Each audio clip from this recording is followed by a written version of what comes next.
So if you remember last time, we started on the Bode plot. We learned that Bode plot has two curves. One of them is the log of magnitude gj omega times 20, and the unit for that we call it decibel versus omega, and the other one is phase of g of j omega versus omega. And actually, although this is omega, but the type of plot that we are doing is a semi-log paper, okay? And this is a logarithmic scale.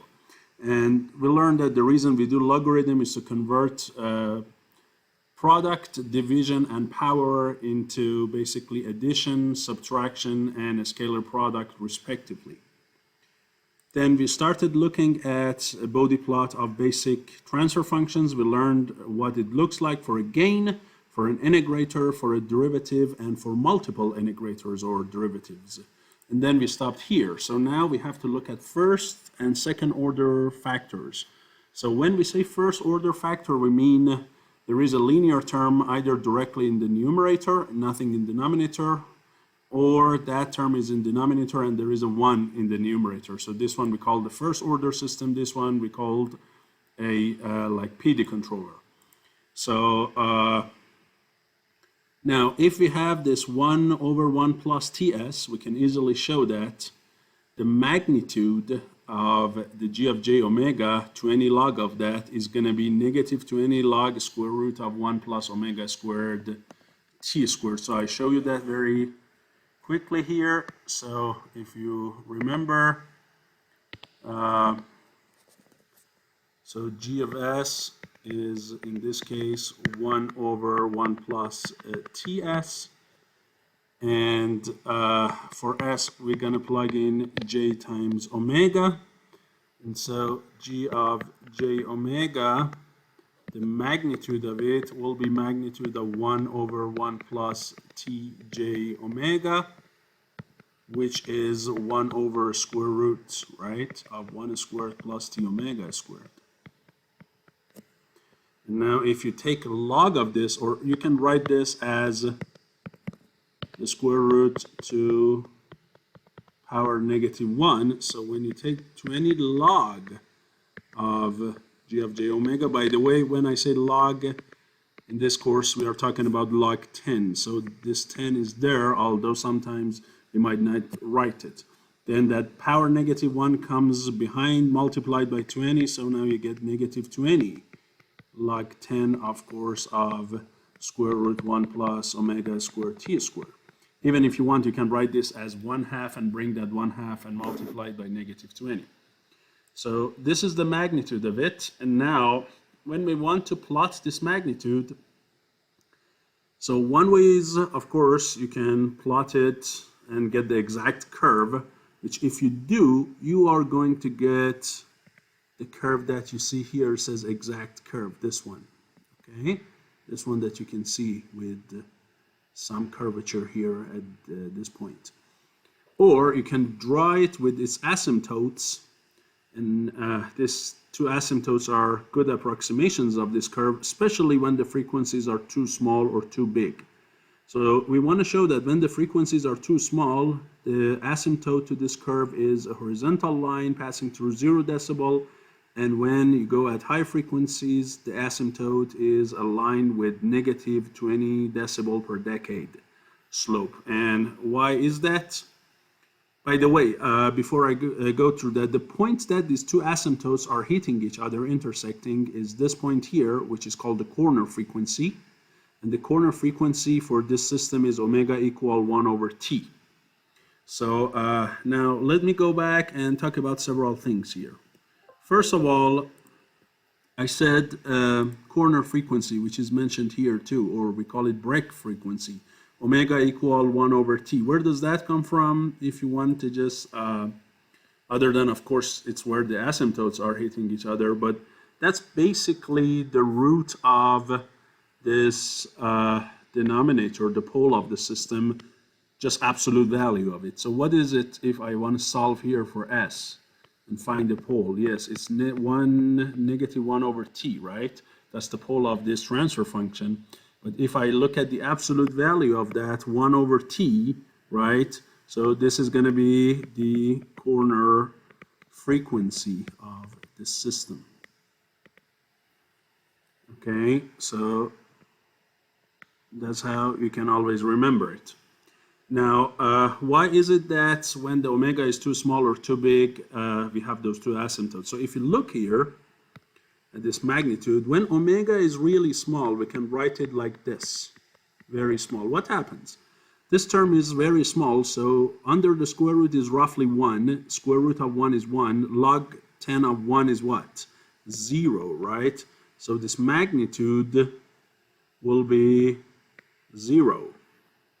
But when omega is really big, I'm looking at really, really big frequencies. I can show them by this symbol, right? Much bigger than the corner frequency. What happens? Again, this term here, now this term will dominate 1. This is much bigger than 1. You can simply neglect 1, right? If you neglect 1, then you have a square root of omega squared t squared, and those square powers with this square root would cancel out. So you're going to get what? Negative 20 log of omega t. And you know that if you plot this versus log omega, then it is going to be a line, and the slope of that line is what? Negative 20 decibels per decade. So that's what you see here, right?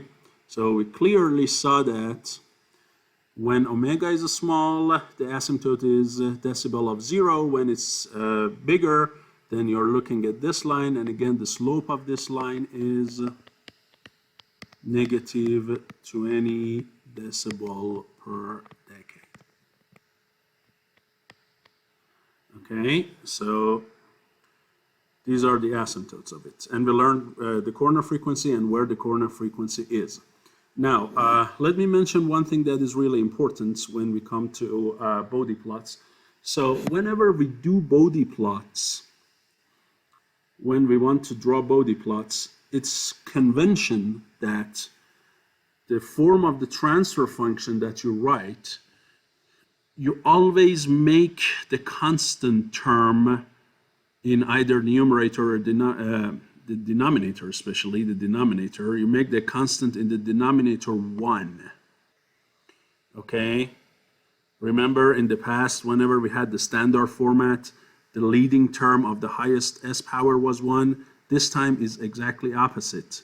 This constant of the denominator should be 1. So whenever, again, please keep that in mind, whenever we do, and you're going to see it in the next example too, whenever we do a transfer function, we make sure that if it's a ratio like this, the constant term of the denominator is 1. If it's not 1, we divide everything by that number and force it to be 1. This is a convention, and when we get to it, I'll tell you why it makes life easier to write it this way.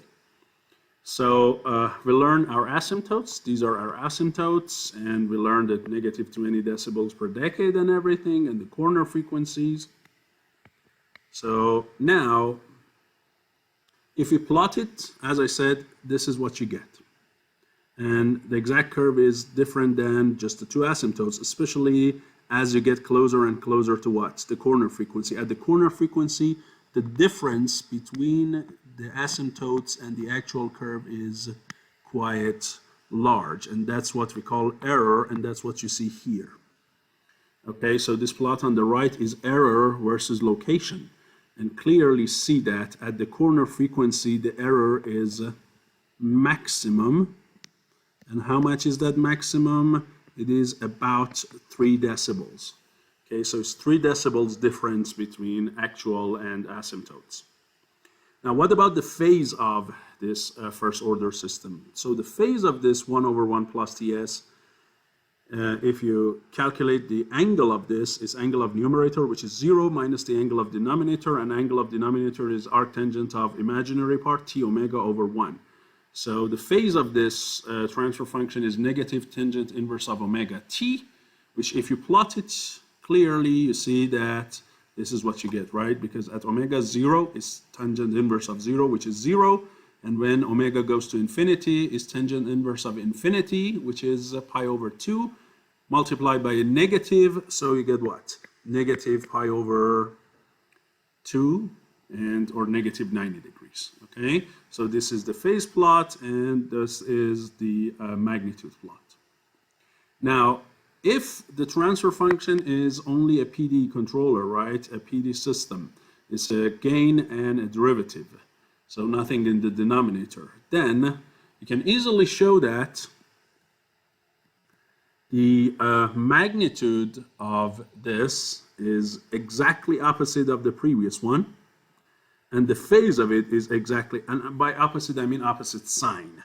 So the angle of it is tangent inverse of omega t, while the previous one was what? Negative, right? So you see here I have a negative, here is the same thing but without, and here also this is negative log of the square root, while here if you expand this, of course, if you expand this you're going to get positive 20 log 10 of the square root.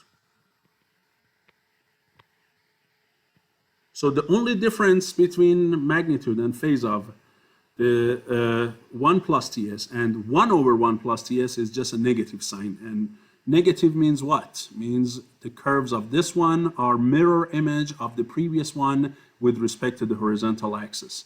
So instead of this asymptote of 0 and then going with negative 20 decibels per decade, now this is 0 and the other asymptote is what? The slope of this is positive 20 decibel per decade. Okay, and instead of angle going from 0 to negative 90, which you can see here, now you go from 0 to what? Positive 90. Now, if we have quadratic factors, and quadratic factor I mean either it is a second order system like this or it is everything in the numerator but still quadratic. And here we also assume that for this quadratic system, zeta is between 0 to 1.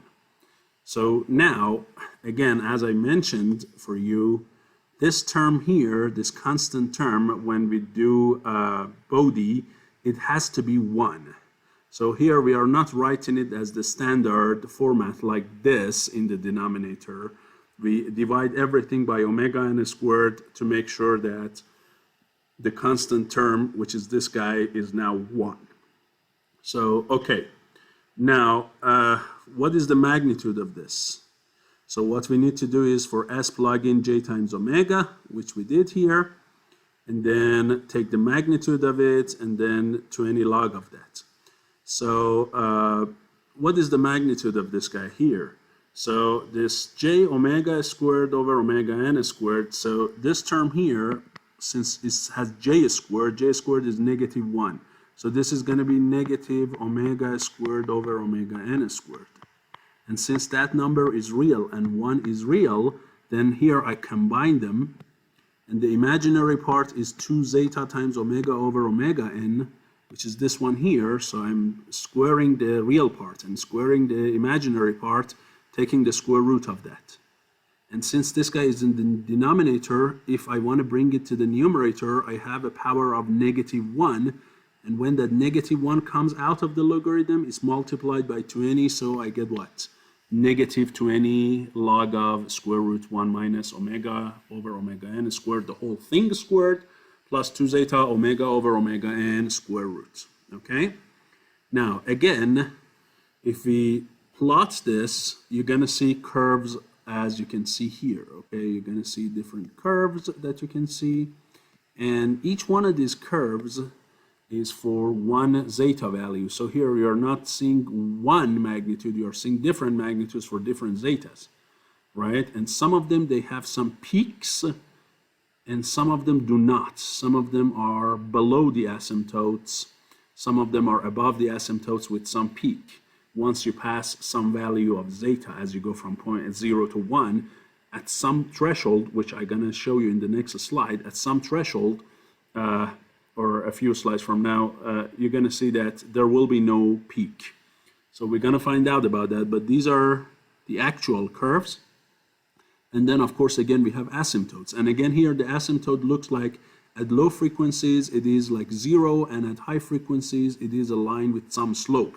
Now, what is slope and what is, and where is it that these two asymptotes are intersecting. If you see here, this corner point is what? Omega over omega n equal 1. So your corner frequency clearly is what? It is omega equal omega n. That's the corner frequency for that second order system. Now, why those two asymptotes are the way they are? So if you look here, it says as omega is way smaller than the corner frequency, what do you have? So when omega is too small, this term is completely zero. This term, the square term, is zero, so, or close to zero. So the only term really you have is 1, and square root of 1 is still 1, and log 10 of 1 is what? 0. Now when omega is too big, what happens? Here you have omega to the power 2, but here you have omega to the power 4. So this will be the dominating term, right? Every other term compared to this power 4 of omega is small. So if we take that out, so if you just look at this term here, which is omega squared over omega n squared, the whole thing squared, this is square and that is square root would cancel out. So this will come out, which you can see here, and then of course negative to any log of that. And since this is also omega over omega n to the power 2, if you bring this 2 out of the logarithm, multiply by 2n, you get what? Negative 40 log of omega over omega n. And of course, if you plot this versus log omega, what is the slope of the line? Negative 40, okay? So this line that you see here, this asymptote, has a slope of what? Negative 40 decibel per decade. Okay, so we learned how a second order system would look like in terms of magnitude. And where is the frequency? Corner frequency, omega n is the corner frequency. Now what about the angle? So the angle is the angle of this guy here. And it's angle of numerator, which is 0, minus angle of denominator. And again, if you remember, the denominator has this guy here as the imaginary part and this guy here as the real part. So it's arctangent of the imaginary over the real, which you can see over here. And since it's in the denominator, you have a negative sign. So this guy here is the curve, the actual curve for the phase. And if you plot it, you're going to get this guy here. And here you have a bunch of them, again, for different values of zeta. Okay, so each one is for a different zeta. Now, if you see all of them, when omega is small, they are all at 0 degrees. And as omega gets bigger and bigger towards infinity, they all converge to what? Negative 180. Now, can I tell that from this formula? And the answer is yes, I can. When omega goes to 0, what happens to this? The denominator is like 1, the numerator is 0, so you're looking at negative tangent inverse of 0. But 0, of course, you have to pay attention that when we say negative tangent inverse of 0, the answer is not always necessarily 0. Because 180 has also what? Tangent equal to 0. So it could be, instead of 0, it could be negative pi or pi. So we have to be careful, and I want to make sure that you get this part right. So I want to show you that with MATLAB. So again, when omega is really small, what happens? The numerator term is going to go to 0, but still it's a positive term, but a small positive term. What about denominator? The denominator goes to 1 clearly, and since this term is very small, when omega is small compared to 1, this denominator is also what? A positive small number, right? And of course bigger than 1, right? Or bigger than 0. So this one will ultimately go to 0. This one never. It converges to 1. So you're looking at a 0 and some number in the range of 1 and tangent inverse of that. And what is it? So if I want to get that clear, I here would like to use MATLAB. And in MATLAB, instead of me using the command arctangent or arctangent D, I want to use a different command that some of you might know. It's called arctangent 2. So arctangent 2 does not take the ratio of sine over cosine or y over x. It does, however, take both y and x. Okay, so this is different than the command arctangent that we pass the ratio of y over x, with y and x being the quadrant of the angle, right? The coordinates for the angle in one of the quadrants. So this one will consider from which quadrant the angle is and gives you the quadrant corrected angle. So I always recommend you use this command instead of that as much as you can. So here I'm going to use this, and for the numerator or y, I would pass to it a very small number, and for denominator I pass to it something very close to 1, right? And I use A10 so that it returns it in degrees. And you see here, if I use this command, what happens? You see the angle is almost 0. Now, and that's what you can see in this graph, of course, right? Where when everything is small, omega is small, you're converging to 0. But interesting is when omega is big, you're converging to negative 180. Why is that? So we want to look at this here when omega is too big. What happens when omega is too big? You have infinite in the numerator, infinite in denominator. So it's infinity divided by infinity. And to basically remove the ambiguity of that, you know, you can use the Lupital Rule, where you take the derivative of both of these guys with respect to omega. So if I take the derivative of this guy with respect to omega, what happens? You're going to get 2 zeta over omega n. If I take derivative of the denominator with respect to omega, what happens? You're going to get negative 2 omega over omega n squared, right? Now, when I let omega go big, what happens? This term is just a positive constant term, right? This is a constant positive term. What about the denominator? Yes, this is going to go to infinity, and this is a negative term. So I'm dividing a constant positive term by a huge negative term, and then taking tangent inverse of that multiplied by a negative. So let's go and see what happens here. So I'm going to repeat this, but I use a constant positive term, let's say 0.1 or 0.5 or whatever, doesn't matter, and then a very big negative term, like that. Okay?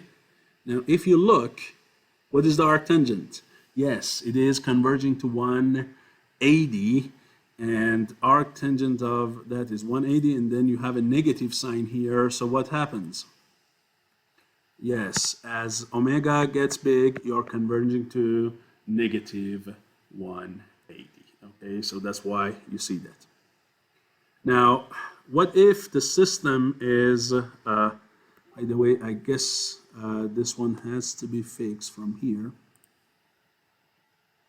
Let me fix it right now before I forget it. This has to be like this. Okay, now what if you have the whole thing in the numerator? By the way, we do not call this transfer function a second order system. It is a quadratic, but it is not really a second order system, and we have to be careful about that, okay? We do not call this a second order. Actually, there is no physical system exactly like this. It's not a causal system. But if we have such a thing, which is a double derivative, a simple derivative, and a gain, you can easily again show that the difference between this one and the second order system is what? Just a negative sign. So if you look here, the magnitude of this is positive 20 log of the square root of that, while here we have what? Negative. And here the phase was negative arctangent of this ratio. Here the angle is what?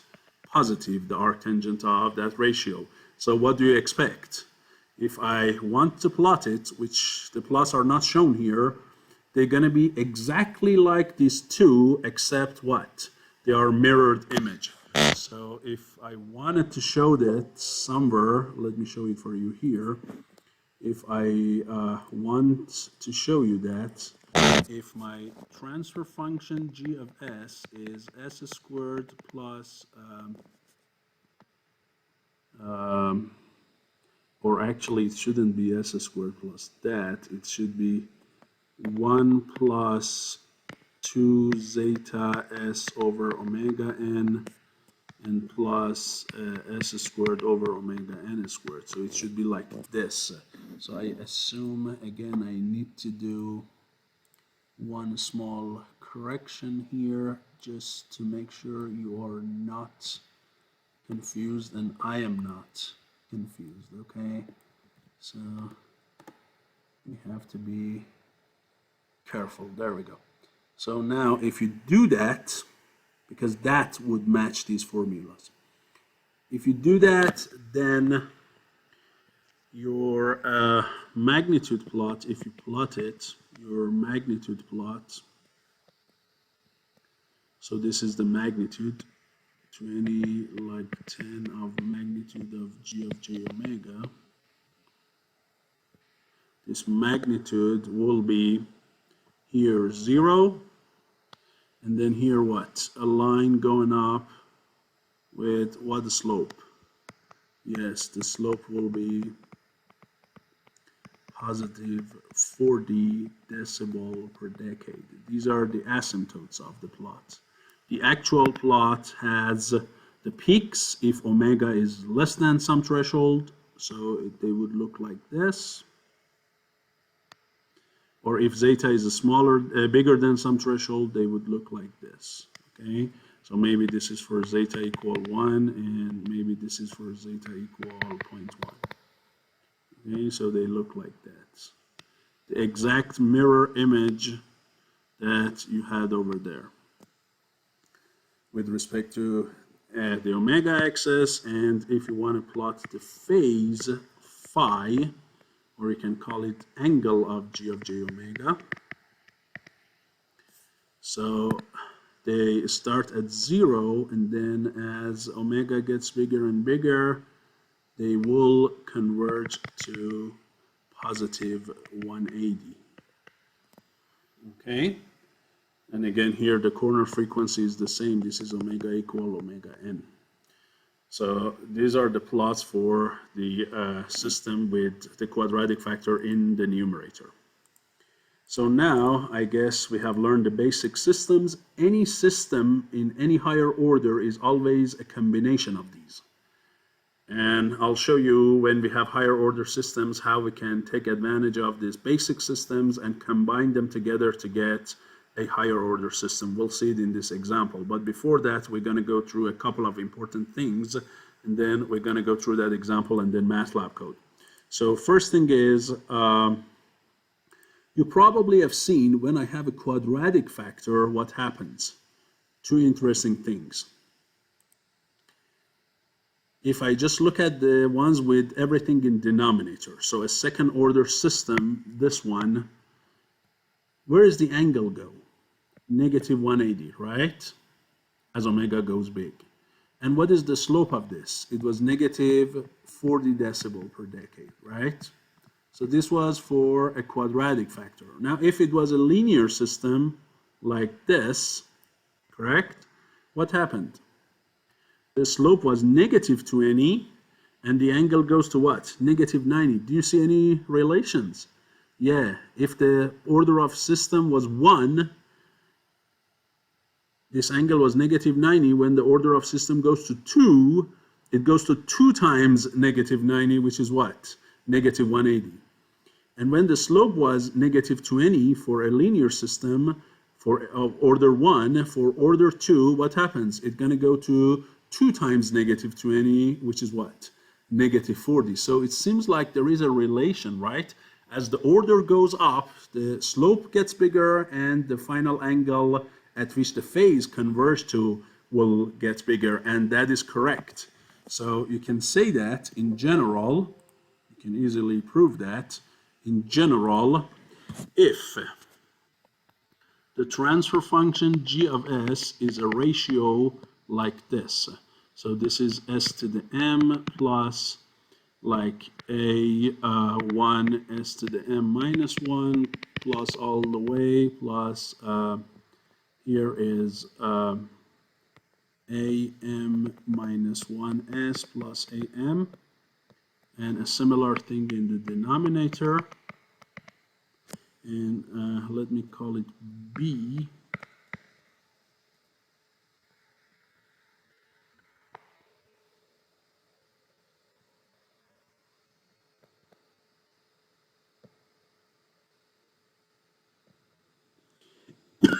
Excuse me. And here we assume that n is bigger than m. Then I can show you that excuse me, as omega goes to infinity, then the slope of the asymptote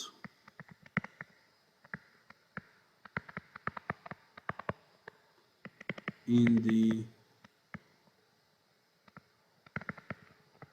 magnitude plot is gonna go to what? N minus m times negative 20. So whatever the denominator order is bigger than numerator multiplied by negative 20. So for a first order system, it's just 1 because m is 0, n is 1. So it's 1 times negative 20. For a second order system where there is no 0 in the transfer function, it's just a quadratic in denominator. This is 2, this is 0, so it's 2 times negative 20, right? And also the angle of the g of g omega will go to a similar thing, n minus m times negative 90 degrees. Okay, so in general, these are always true. And you see, it depends on the difference between numerator and denominator. The ones that I showed you, the numerator m was 0. You only had n of 1 or n of 2. But if there are zeros, if there is a polynomial in the numerator, then the slope and the angle will not be just as simple as negative 20, 40, 60 or so. So you have to look at the difference between them. So for example, just looking at this example, although I'm going to go through that in a minute, but if you just look at this, so here you see that m is 1 and n is what? 4, right? So the difference is 3. And so if I look at the angle that the system will ultimately go to, that's what? Negative 270, which is the same as what? 4 minus 1 times negative 90 degrees. And if I calculate the slope of the actual curve as omega goes to infinity, the slope of this, if I can measure it, I can easily show you that the slope of this is also 4 minus 1 times negative 20, which is negative 60 decibel per decade. So do not make the mistake that because the system is order 4, then the slope should be 4 times negative 20 and the angle should go to 4 times negative 90. No, it's the difference between numerator and denominator that is multiplied, okay? So that is very important. So now let me talk about this important thing, resonant, and then we go back. So if you go back to these curves, I told you that until as you increase zeta from 0, until some zeta, you have some peak type of behavior. And then after that zeta, as zeta is getting bigger and bigger, what happens? There is no peak. With this peak, we call it a resonance, okay, a sudden increase. And you don't see that. So at what zeta this transition happens that the curves from above the asymptotes go below the asymptotes and they lose their peak or resonance. And in order to do that, we can look at the equation for magnitude, right? So these are the magnitude plots. So if I go back and look at the magnitude plot here, so the magnitude of a second order system follows this equation. And when is this guy that this guy has a max, right? We know at those peaks, I have a maximum. So I have to look at what omega, this function, if I call this whole thing f of omega, at what omega this f of omega becomes maximum. So clearly, since this is a negative to any of something, when f is maximum, then this inside of it, this log should be minimum, right? Because you have a negative, and negative changes the max to min or min to max. So this inside function, if I call this inside function g of omega, if g of omega is min, then negative to any of that f of omega is max. And when is it that a log becomes min? What about the argument inside it? What makes a log, what is the minimum value that a log can have? Yes, when the argument inside it goes to 0, the log of that is negative infinity. So if I just look at this square root, if this square root goes to 0, then that's the min for the log and the max for everything. And when is it, and what about the square root itself? We know a square root is always what? Any square root, here, if I call this a square root, now another function, h of omega, this h of omega is always bigger than or equal 0. So if we make it to reach its minimum of 0, then g is 0, g is min, and then f is max. So all I need is to just make under the square root, or the square root, to be what? Go to 0. So now what I need to do is, if I look at the under the square root, so this function which we called h of omega,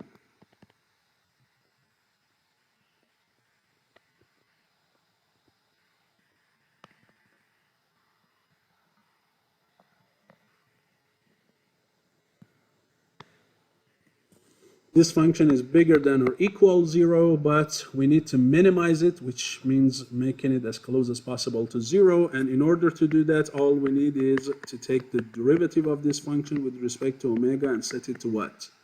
0. And I leave this for you to show that this function, or under the square root, becomes min when omega is equal to omega n times square root 1 minus 2 zeta squared. So this is the min point of that function. Okay, for that omega, this square root is as minimal as possible. So that point corresponds to, of course, what? The max of the magnitude, which is this point here. And this point, as you can see, this formula here, that point for which the peak or the resonance happens, we call it the resonant frequency, right? So that's where that max happening. Now, why is it that it only happens for some zetas, not all of zetas between 0 to 1? Because for this to exist, we know frequencies are always real positive numbers. They cannot be imaginary. Omega r can never be imaginary. It has to be real positive number. So for it to happen, this under the square root should be what? Bigger than or equal 0, otherwise the square root does not exist. And when is it that this 1 minus 2 zeta squared is bigger than or positive 0? When magnitude of zeta is less than or equal 1 over square root 2. And what is 1 over square root 2? That is 0.707. So, and we know magnitude can never be less than 0, so that's what you have. So only if zeta is between 0 to 0.707 or 1 over square root 2, then those curves exist, right? That you can see here. So the threshold here is 0.707, and this might be a little bit misleading. That shows that, hey, when I have 0.7, it goes there. Not exactly. This is not exactly 0.7. This is a little bit trimmed, so this is like 0.71. So it's not exactly 0.7, okay? So once you pass 0.707, like 0.71, then yes, you go below the curves. And by the way, again, we call that frequency the resonant frequency. As you can see, where is that compared to the corner frequency omega n? Because this square root is always less than 1, right? Because this zeta is bigger than or equal 0, so the under the square root is bigger than 1, or less than 1, I'm sorry. So one thing is omega r is always what? Less than or equal omega n. In other words, in these curves, the place where the max is happening, is always to what? To the right side of the corner frequency in big circle. You see, all of these pick points are to the left of it, but they get closer and closer to it as what? As zeta is getting smaller and smaller, and clearly you can see it from here, because when zeta is small, the square root will be close to 1, so omega r will approach what? Omega n, right? So as zeta goes to 0, then omega r approaches omega n. So it's less than omega n, but it will ultimately approach, and it only exists for such range of zeta. The other thing is, what is the peak value here? So what is this value? How many decibels? How much is that? What is this? For each zeta, we call it the peak value. How much is this peak value? And well, I don't think it's really hard to find it. All we need is to plug this omega that we found back into the magnitude formula, f of omega, right? If you plug that omega r into f of omega and calculate it, then you are going to get this guy. Of course, this one is not with log. So if you want it with log, then this one here, if we show it with m resonant, this is 20 log 10 of 1 over 2 zeta square root 1 minus 2 zeta squared. Okay, which you can see here too. 1 zeta squared, not 2 zeta, I'm sorry. Let's see. This one does not exist. Okay. Let me do it again so that you have a clear note. So this one here, this MR is 20 log 10 of 1 over 2 zeta square root 1 minus zeta squared. Okay. So the formula you see here is the same thing, but without the 20 log. So, and by the way, clearly you see as zeta is getting bigger and bigger, what happens to this peak? It is getting smaller and smaller, it is dropping. And you can see it from these graphs too, right? When zeta gets bigger and bigger, what happens to the peaks? They are dropping, right? So that's another thing that you needed to know, peak value and resonant frequency. So now that we passed this part, let's go through this example, and then I show you the Bode command in MATLAB. So hopefully we are good, and then we can continue next lecture on it. So if I have this system here, first order system in first order factor in numerator, fourth factor in the denominator. So how do I plot that? So what you need to do is, you separate each one of these terms and you plot the magnitude and the phase for each one separately, and then you add them together, because you learn that when I take a log of some magnitude, what happens? So log of this magnitude g is what? It's log of magnitude of 7.5, and then 1 plus s over 3, and then a bunch of other things, right? But here, two things are multiplied, right? So I can write the magnitude as magnitude first one times what? Magnitude second one, and then divided by what? A bunch of magnitudes in the denominator, of course, right? I can write it like this.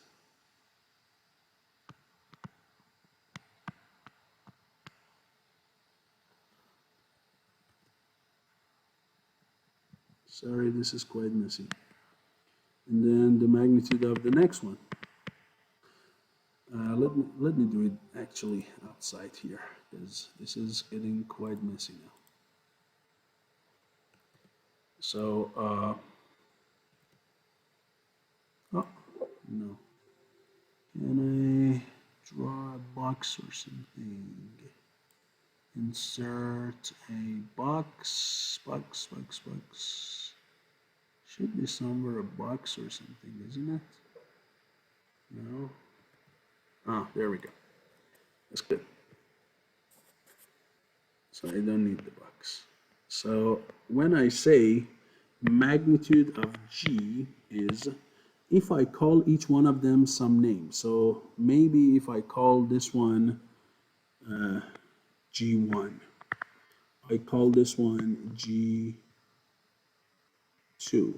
this one G3, this one G4, and this one G5. So magnitude of G is going to be what? Magnitude of G1, magnitude of G2, the whole thing divided by G, or if you write 1 over these as G3, G4, G5, then you can write it as G4, 5, right? Where again, G1 is just a constant, G2 is 1 plus s over 2, G3 is 1 over s, G4 is 1 plus s over 2, and G5 is 1 plus s over 2 plus s squared over 2, okay? So you write that as the product of these. And so this is the magnitude of all of this, or this is just what? The magnitude of each one times the magnitude of the others. Right? Now, what happens when you take log of this? So that was magnitude of G, right? So when now you say log of magnitude G, what happens? Since it's going to be log of all these, and log of product is what? Summation of logs. So it's going to be log of magnitude G1 plus log of magnitude G2 plus G3 and G4 and G5.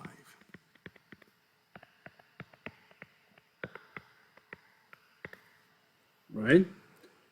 So if I know how the magnitude of each one of these 5 transfer functions look like, which I should know because I have all of them in my lecture now. I covered every one of them, right? Constant, linear term in numerator, an integrator, another linear term, and I guess I made some mistake here. Let me fix that. This should be 1 over this. Okay, so this should be 1 over 1 plus s over 2. And this also should be 1 over 1 plus s over 2 plus s squared over 2.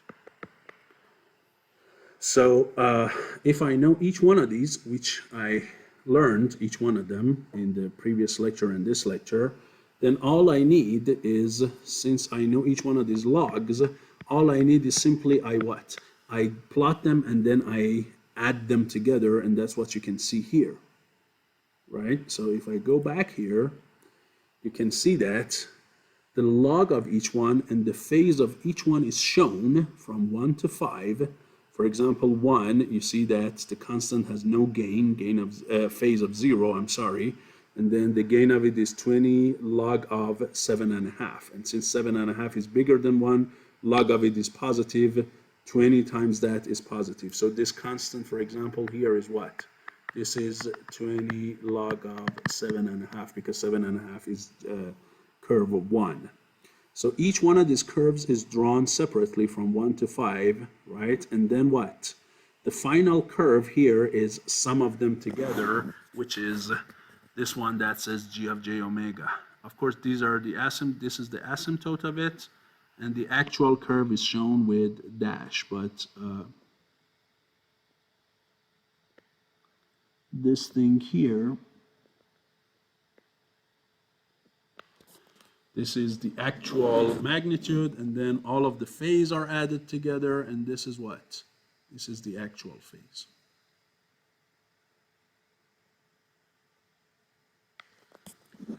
Okay, so all you need to do is to plot all of them one by one and then add them together.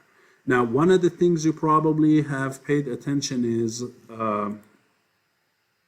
when I'm drawing these, and when I'm doing the Bode, every one of these terms, G1 to G5, they have what?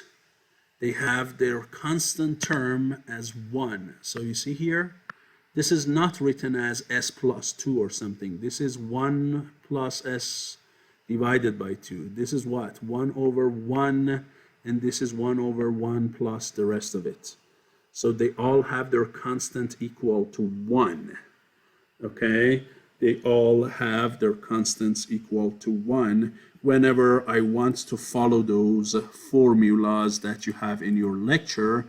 All of these formulas that you had here, all of them, you have to make the constant term equal to 1 and then do the plots and then add them together if you want to do it on a paper. Now, I know I'm going out of the lecture time, but let me just go through this one slide, because you might say, okay, who's gonna do all of this 5 together and then on a plot just add the 5 points and then come up with the next, with the actual point and so on? That's not an easy thing to do. You are right, that's not. That's why we use MATLAB. And when you do MATLAB, you just pass to it either a system or a numerator and denominator. And now you might wonder, should I divide the numerator and denominator and make the constant of denominator to 1? No. That's the best thing about MATLAB, is when you pass numerator, denominator, you do not need to do any division or anything. You just leave it as is, and you just pass it with the Bode command, and it is going to be fine.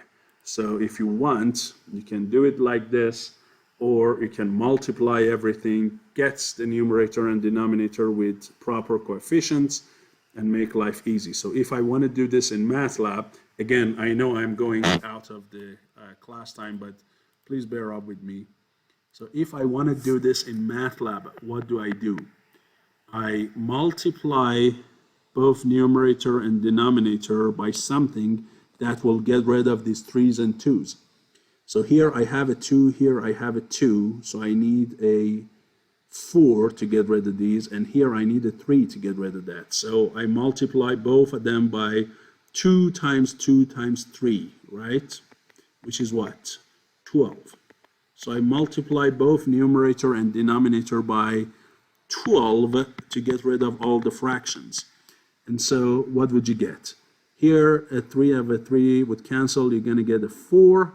4 times 7.5 is 30. And you're going to get, when 3 is multiplied by that, you're going to get s plus 3. And here, when you do it, a 2 is needed here, a 2 is needed here, and then 3 of that left will be multiplied by s. So it is going to be 3s times s plus 2 times s squared plus s plus 2. Okay, this is what you do to pass to MATLAB, and here I'm going to show you. So the coefficients of numerator is 30, 1, 3. So I say numerator is 30 times 1 and 3, and the denominator is the convolution of two things. What are the two things? So if I simplify this one, this is 3s squared plus 6s. So this one is 3, 6, and 0.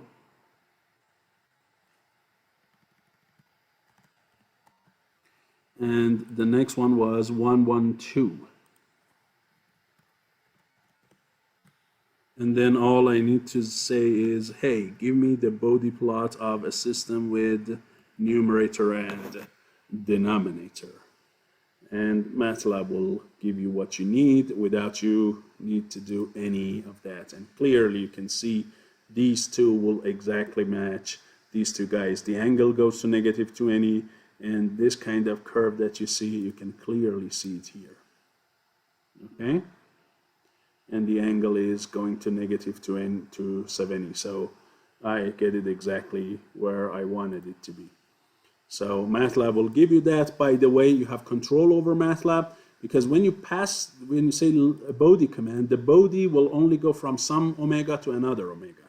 So here you see the typical that MATLAB chooses is between 1 over 100 and 10. Now what if you want it on a larger scale, like this one? This is like between 0.2 and 10. Or what if you want it between 0.01 to 100, or smaller to bigger ranges? So what you need to do is first you define the omega yourself, and then you pass it as well as numerator and denominator to the Bode to use that. Okay, so you say, well, I want my omega to be, by the way, you don't use the linear scale. You don't say I want it to go from 0.01 with some linear increment of 0.1 to 100. You don't do that. Okay, because these plots are all what? These are, as you can see them, they are all log scale. So instead of creating linearly or equally spaced omegas, I use what? I use the command log space. And I say I want to go between what power of 10 to what power of 10, and how many points. So here, this means what? When I use the command log space, if you ever used it, this means it should be between 10 to the negative 1 and what? 10 to the 2 and 100 points. So now what I really want is between 10 to the negative 2 to positive 2 and 100 points, right? So all I need to do is, this is how I define my omega. So I say between negative 2 to 2. These are not equally spaced. These are logarithmically equally spaced. And now I say, give me Bode plot of denom and denom and omega. And now if you look, the range is from where you want it to where you want, right? So you see here between negative 1 over 100 to positive 100, right? And you can change that too. By the way, you can get these magnitudes yourself and the phase yourself. You can get the values of these points, right? So these points on this graph, you can click on any point. When you click on any point, you can see at what frequency the magnitude. So maybe somebody says, okay, what is the magnitude of the system at about 3 radian per second? So you get it very close to 3 radian as much as you can. And you see the magnitude is 488 negative decibel, and then you can also read the phase at that frequency, right? So you see the phase is negative 257 degrees, right? Can you get those numbers as an array output? Yes, all you need to do is to use the command Bode num and denom, and then get the output in mag and phase arrays respectively, okay? Those will return for you the omegas that were used and the mag and the phase. And if you now want to plot it yourself instead of MATLAB doing it for you, you say plot for me omega and what? These magnitudes are not in decibel. You have to convert them to decibel. So you say times 20 times log 10 of magnitude. Okay, you convert it to decibel. They are just regular units. And by the way, if you say plot, that's not what you want, right? because you remember that the x-axis was logarithmic, so you don't use the command plot, use what? Use semilog x, and this is what you had, and these are all shown for you here, right?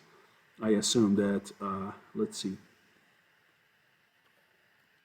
So when you get the magnitude, you have to convert it to the thing. I don't think I did it, so I do it here for you. Semilog x of omega and magnitude in decibel.